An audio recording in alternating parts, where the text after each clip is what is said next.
আপনারা ভাগ্যবান, সামনে স্থান পেয়েছেন, আগে আসছেন যে, আর যারা পরে আসবে তারা পিছনে বসবে। আসছে বাচ্চাগুলো, এই বেলুনটা কার? ও খালামাসি, ও বলি বেলুনটা কার? এটা ভিতরে রাখেন, এটা কিন্তু বাচ্চাদের মন নষ্ট হবে, এটা ভিতরে রাখেন। আপনি কীর্তন থেকে যাওয়ার সময় রাস্তায় গিয়ে আপনার বাচ্চার হাতে দিবেন, এখন লুকাই রাখেন। মানব জন জয় নিতাই গৌর হরিবল। ৮০ লক্ষ জনই ভ্রমণ করে পেয়েছে মানব জন, মানুষ জন। আমাদের কর্তব্য কি? গান তো বারে বারই শুনতেছেন, ভিতরে ঢুকেন না কেন? কি গান? হাইরা মানুষ কুলে, বর্তমান যে পরিবেশ ওই জায়গায় আমি গানটা গাইতেছি। হাইরা মানুষ কুলে তুমি জন্ম লইয়া, তোমার গুরুর চরণ না বজিয়া, আমার হইল না গো সাধন ভজন মনরে, আমার এই মানব জনম গেল কারণ মনরে, আমার মানব জনম। আমার কথা আমি নিজে বলি, এই মানুষ জনম এই জন্মের পরে আর পাবো কিনা জানি। আমার তো ভগবান একটা পাখি বানাইয়া পৃথিবীতে পাঠাইতে পারতো, আমারে একটা পশু বলে আমার জন্ম দিতে পারতো, আমি একটা শিকার হয়ে জন্ম নিতে পারতাম, আমি একটা জলের একটা মৎস্য হয়ে জন্ম নিতে পারতাম, আমি একটা বৃক্ষ হয়ে জন্ম নিতে পারতাম। আর এইভাবে জন্ম নিয়েছি ৮০ লক্ষ বার, কিন্তু আমার মানুষ করে কেন পাঠাইলেন? জন্ম লইয়া গুরুর চরণ না বজিয়া, হইল না রে সাধন ভজন মনরে, আমার মানব জনম গেল কারণ।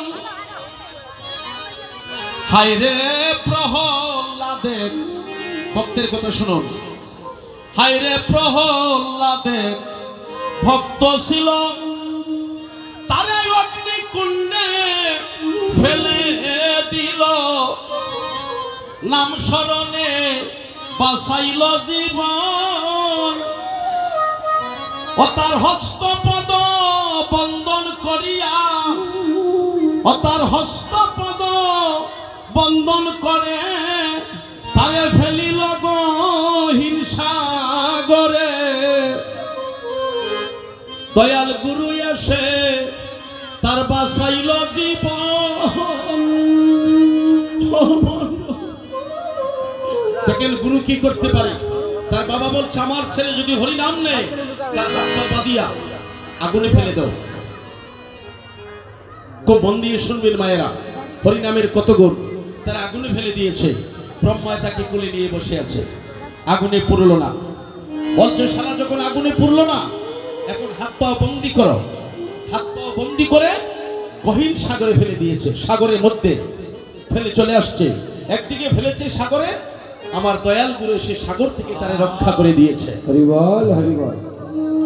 হস্তপদ বন্দন করে তারে ফেলিল গো হিংসাগরে, দয়াল গুরু এসে, এই যে গুরু কান্দারি তার বাঁচাইল জীবন মনরে। গানগুলা বোঝা যাচ্ছে মা? এর চেয়ে সহজ ভাবে আর বলার আমার পথ নাই। আমি জানি এই গ্রামের মানুষ সবাই কর্মজীবী মানুষ, এরা যে কীর্তনে আয়োজনটা করে, এমন অবস্থায় ২০-৩০টা ঘর সবাই কাজকর্ম করে খায়। আমি বর্ষাতে আবার এসেছিলাম আমার এই স্বতন্ত্রার বাড়িতে, একটু ঘুরতে আসছিলাম। আনন্দ করে গেলাম। তখন বর্ষার সময় তো আমি কোনো জীবনে আসি নাই, হেমন্ত মাসে আসি কীর্তনে একবার, এবার বর্ষাতে আমি এসে গিয়েছি। আমি দেখলাম তো সবার বাড়িতে যন্ত্রপাতি প্রস্তুত করা, সবাই কর্মজীবী মানুষ। এই মহামিলন ক্ষেত্র তৈরি করা একমাত্র ওদের প্রতি গুরু কৃপা, একমাত্র মা বাবার কৃপা আছে বলে, মা বাবার আশীর্বাদ আছে বলে এই হরিনামের আয়োজন তারা করতে পারছে। কোটি কোটি টাকার মালিক পারে না, একমাত্র তাদের গুরু কৃপা আছে। আপনারা মন দিয়ে শুনবে, আপনাদের মঙ্গল হবে। তারপর বলছে আমি তো চলে যাব একদিন পৃথিবী ছেড়ে, আমার ছেলেই তো আমার বিদায় করবে। যে ছেলেটারে বুকে রাখছেন জড়িয়ে, বুকের ভুক্ত দিয়েছেন, যে ছেলেটার জন্য আপনার সারাটা জীবন পরিশ্রম করে, যে সন্তানের জন্য সারাটা জীবন পরিশ্রম করে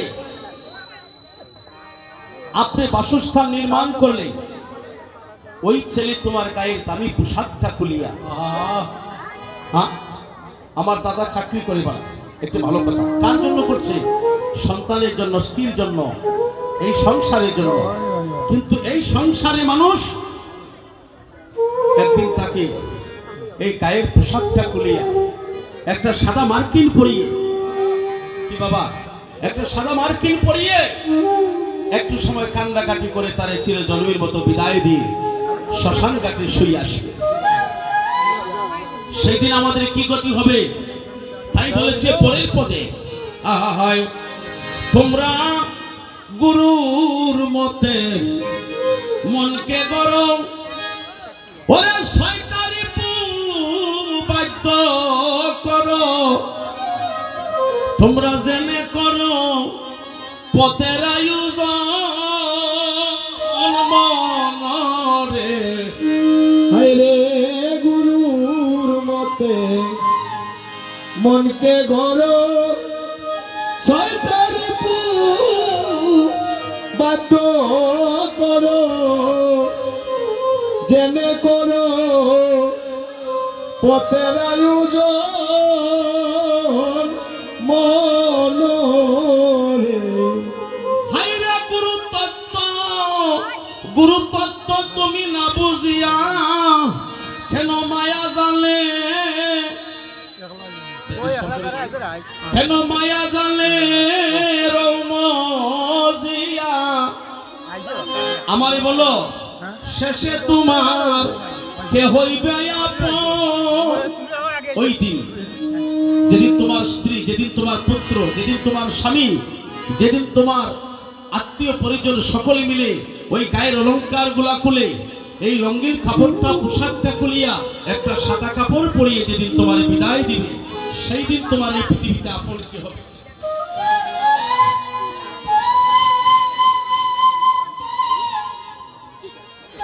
মানুষের সেবা তো করতেই হবে।